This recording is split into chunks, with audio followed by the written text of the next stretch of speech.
Saudara-saudara yang Tuhan kasihi, kita akan melanjutkan materi kita tentang pertobatan dan buah dari pertobatan, yaitu pelayanan. Mari kita belajar dan mari kita berdoa lebih dahulu sebelum kita membaca dan merenungkan firman Tuhan. Mari kita berdoa.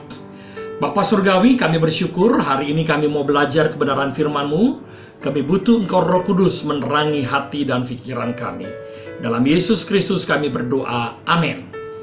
Saudara-saudara yang Tuhan kasihi, mari kita membuka Alkitab kita dari Kisah Para Rasul 9. Kisah Para Rasul 9 ayat yang ke-10 sampai dengan ayatnya yang ke-15. Lalu kita lanjutkan ke ayat yang ke-27. Mari saya akan membacakan bagi saudara. Di Damsyik ada seorang murid Tuhan bernama Ananias.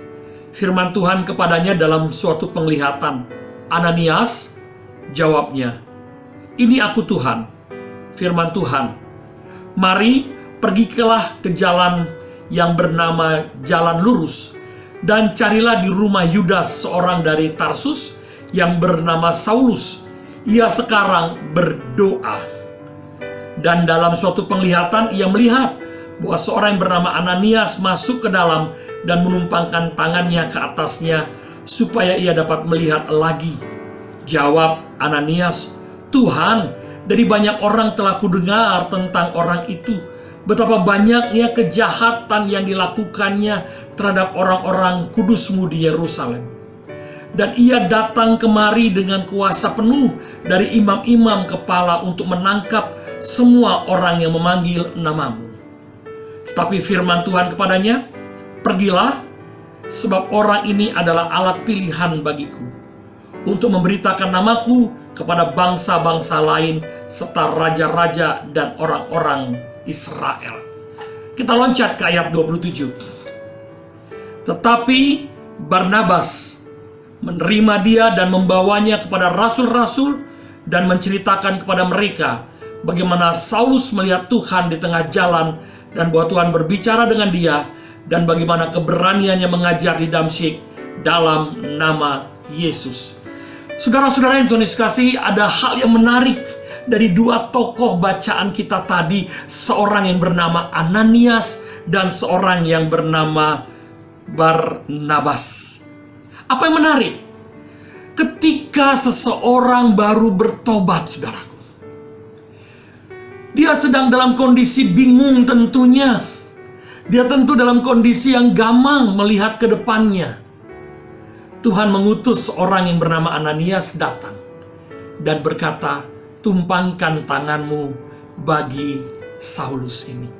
Walaupun sebenarnya Ananias awalnya menolak.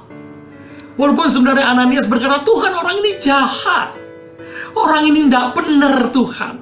Dia mau menghukum, menghabisi, membinasakan murid-murid-Mu, orang yang percaya padamu, mereka yang menyerukan nama-Mu." Tapi Tuhan bilang, "Pergi ke sana. Karena untuk itulah dia kupanggil untuk menjadi alat di tanganku." Lalu teks bacaan kita selanjutnya, maka Ananias pun pergi ke sana. Dan ketika ia menumpangkan tangannya dan berdoa, seketika itu juga seolah-olah selapur gugur dari matanya, sehingga mata Paulus dapat melihat kembali. Yang kedua yang menarik, saudaraku, ketika orang ini, Saulus ini sudah bertobat, saudaraku. Orang ini sudah mengalami perubahan dalam hidupnya. Tapi tentu dicurigai. Orang-orang yang dulunya dikejar-kejar, dihukum, dibunuh, ditangkap, tentu takut. Dan orang pasti curiga, kok tiba-tiba dia berubah. Tapi saudaraku, yang kedua kita pelajari dari orang yang bernama Barnabas dalam ayat 27. Barnabas menerima Paulus dan membawa pada rasul-rasul dan menceritakan tentang sebuah pertobatan yang terjadi dalam diri Saulus pada saat itu.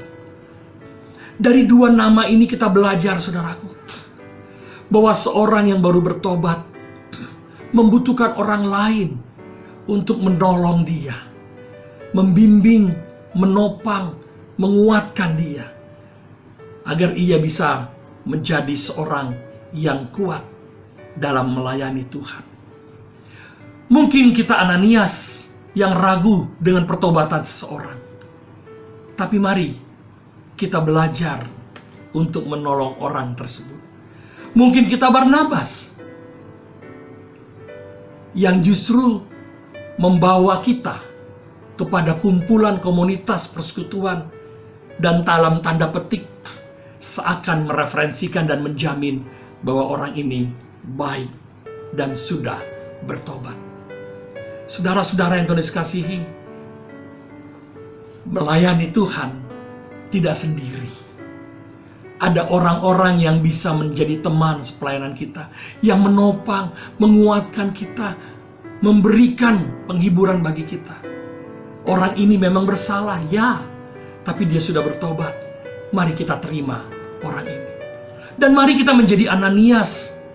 Mari kita menjadi Barnabas dalam bacaan ini, untuk menolong orang lain yang baru bertobat bisa menjadi kesaksian alat di tangan Tuhan dan melayani Tuhan dengan luar biasa.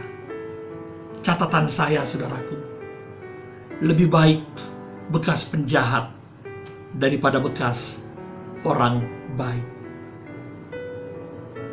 Saulus bekas penjahat yang bertobat, tetapi ia kemudian dibantu oleh Ananias, dibantu oleh Barnabas untuk mengalami kehidupan menjadi lebih baik dan menjadi saksi dan melayani Tuhan dengan luar biasa. Jika ada orang yang saat ini membutuhkan kita untuk mendampingi mereka, menolong mereka yang jatuh dan bertobat dari dosa mereka, dan kita bisa menjadi teman sepelayanan bagi mereka untuk bisa menguatkan mereka untuk melayani Tuhan dengan sungguh-sungguh. Mari kita berdoa. Terima kasih Bapa, kami belajar dari kisah ini. Ananias dan Barnabas justru menjadi kedua orang yang menolong Saulus dalam proses pertobatannya. Kami ingin menjadi Ananias dan Barnabas yang menolong orang lain yang baru saja mengalami pertobatan untuk menjadi alat di tangan Tuhan. Tolonglah kami Bapa, karena ini adalah bagian dari sebuah tugas tanggung jawab pelayanan kami untuk menopang mereka-mereka, untuk menopang saudara, teman, keluarga, sahabat, atau siapapun yang baru saja mengenal Tuhan, agar mereka dapat semakin kuat, teguh, dan menyaksikan cinta Tuhan dalam kehidupan pelayanan mereka ke depan. Terima kasih Bapa Surgawi, kami bersyukur untuk sabdamu pada hari ini. Dalam Yesus Kristus kami berdoa, amin. Saudaraku, selamat merayakan hidup, dan mari kita menjadi Barnabas, mari kita menjadi Ananias yang menolong orang lain untuk menjadi kuat, teguh, dan hebat di dalam Tuhan. Tuhan Yesus memberkati kita. Amin.